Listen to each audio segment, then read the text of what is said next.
Before we proceed to the entire presentation, let me just introduce about the business or the history of the JOHN-NETT'S banana chips. The name of the business, which is John, came from the owner, married couple Johnny and Ninita Santos combined.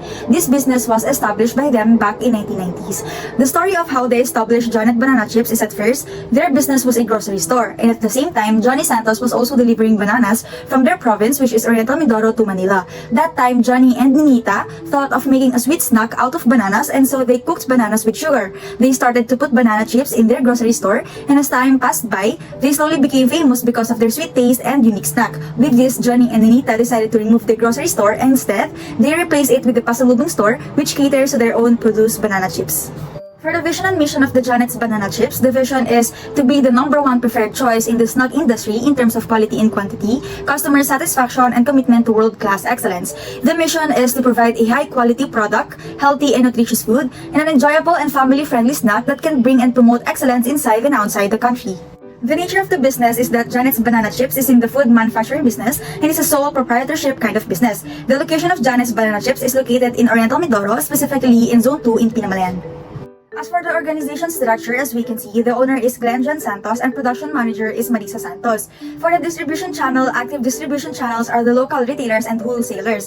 But still, the main physical store remains to be the primary distribution medium wherein products are predominantly sold. We can see the distribution flow chart from the factory where the products are made, transporting it to the physical store, retailers, and wholesalers as well. The products of JOHN-NETT banana chips are seen in this slide. The main products varies in different sizes, which are 100 grams, 1 pack, and 75 grams. Then there are also kamote strips and taro strips, which are their new products. Simply put, the manufacturing process of banana chips is as follows: gathering raw materials, sorting, peeling, washing, slicing, mixing, cooking, cooling, waiting, and packing. As for the target market of the business, the target market of JOHN-NETT'S banana chips are the local residents of Oriental Mindoro, tourists, and balikbayans. One of the business target market is naturally the local residents residing in Pinamalayan, Oriental Mindoro, since that is where the business is located. To specify, the following target market, mainly the local residents, age range varies from generation of baby boomers to Generation Z. In short, ages 7 to 73 are the most typical target market of JOHN-NETT'S banana chips, since it became famous as a family and a visitor snack for residents since it was established in the 1990s. So, as this paper aims to provide clear insights into the long-term strategies of the business, it seeks to answer the 4 strategic management research questions based on the environmental scanning as presented. Furthermore, as shown on the table, the plan also made use of the PESTEL analysis, which is an analytical tool that utilizes the political, environmental, social-cultural, technology, and economical and legal components and how these aspects influence and is adhered by the business. Moreover, with the aid of this analysis, strategic decisions will be easily derived, such as arising plans, restructuring, changes to address, and development to prioritize. Similarly, the PESTEL analysis serves as a form of thematic alignment, which is applied in laying out and delivering the questions to the interviewee, wherein conducted actual interview process consists of a semi-structured interview. The comprehensive analysis shown in the CPM table offers valuable insights into their respective performances across the critical success factors. Let us first direct our attention to JOHN-NETT. With the highest total of 3.80, this signifies a commendable as excellence across a spectrum of key factors, establishing a robust and competitive profile. Turning our focus to Miko, while its total score of 2.65 may not parallel that of JOHN-NETT, it does exhibit competence in several critical success factors. This suggests a foundation of competitiveness and potential for further improvement. Lastly, we considered Baghari, positioned between JOHN-NETT and Miko with a total score of 2.95. Baghari's profile appears mixed, demonstrating both strengths and weaknesses across the different factors. It is clear that strategic attention is required to address specific areas to enhancement and fortification. JOHN-NETT undeniably holds a competitive position, Miko showcases potential for growth and increased competitiveness, and Baghari stands at the crossroads, needing strategic interventions to bolster its standing in the market. Next, we have the IFE, or the Internal Factor Evaluation, composed of internal strengths and weaknesses that the business separates from other businesses, and weaknesses that can impair an organization from being at the top. Each of them has weight, rating, and weighted score, which is calculated by multiplying the weight by the rating, and the result represents its importance. As such, for JOHN-NETT banana chips, identified strengths were assigned a distinct weight from 7 to 9%, while competitors' vulnerability received weighted score of 21%. Therefore, JOHN-NETT's banana chips must improve its existing market strategy. The total score for IFE is 2.89. Thus, maintaining their strengths and mitigate weaknesses is a must to stay afloat in the competition. Meanwhile, in the EFE, or External Factor Evaluation, 7 opportunities and 7 threats are listed and are considered as external factors that may affect the global expansion of the company. Similar to IFE, each of them has weight, rating, and weighted score calculated, wherein results represent its significance and may present some possibilities or risks for the business. So it's important to take all into consideration mostly when they arise. The rating ranges from 1 to 4, with 4 being excellent and 1 being unsatisfactory. The matrix shows that total average score is 3 from the EFE matrix with ratings of 2 to 4 and has a 3.59 total weighted score, which indicates that JOHN-NETTE'S current strategies and response to the threats and opportunities is outstanding. Here are the analysis and results of our SWOT strategy. Strength and opportunities. First one is that business expansion through opening more branches of existing stores locally. Invest more on marketing strategies, potential advertisements in SNS and print media from exposures. For the weaknesses and opportunities, establish and research the physical stores and their location if it is accessible to the target market. Canvas and find other alternatives such as logistic partners and suppliers, and have more connections with different individuals to spread awareness about the brand. Develop decision-making and conduct effective research about the products to ensure the quality, availability, affordability, and how they can be marketable within the current trends. For the strength and threats, compliance with standards and new regulations, avoid fraudulent acts tainting the brand's reputation. Management should land on a pricing agreement with suppliers on a long-term contract to reduce the cost of raw materials and designate the cost reduced for other increasing sales factors such as shipping costs. Effectivity, safety, and affordability are critical to business success and competitive factors to prioritize in the fast-growing market.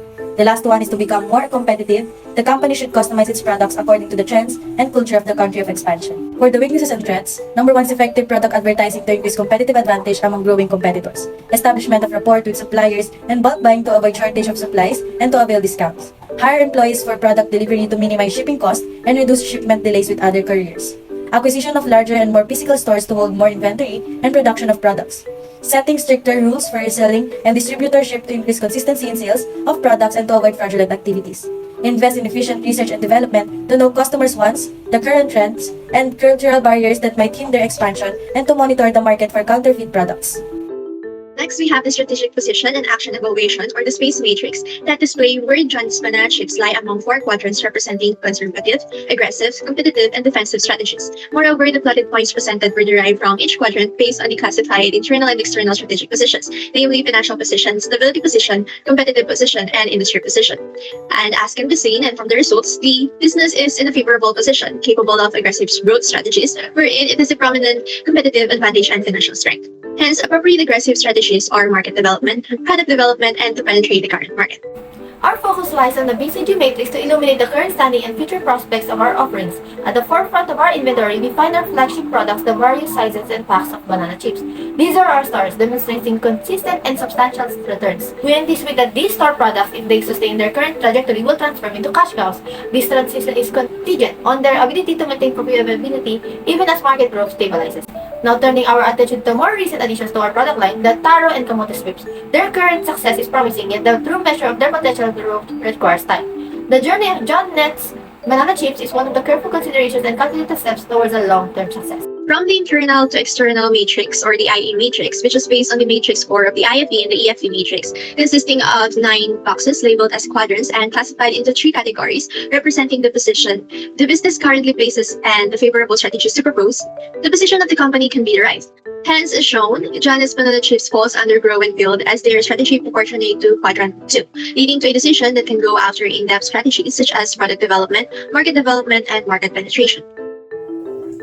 The Grand Strategy Matrix, or GSM, is a matrix that identifies many strategic options for businesses based on the strength of their competitive positions and the growth of their respective industries. The model relies on 2 dimensions plotted along an X and Y axis.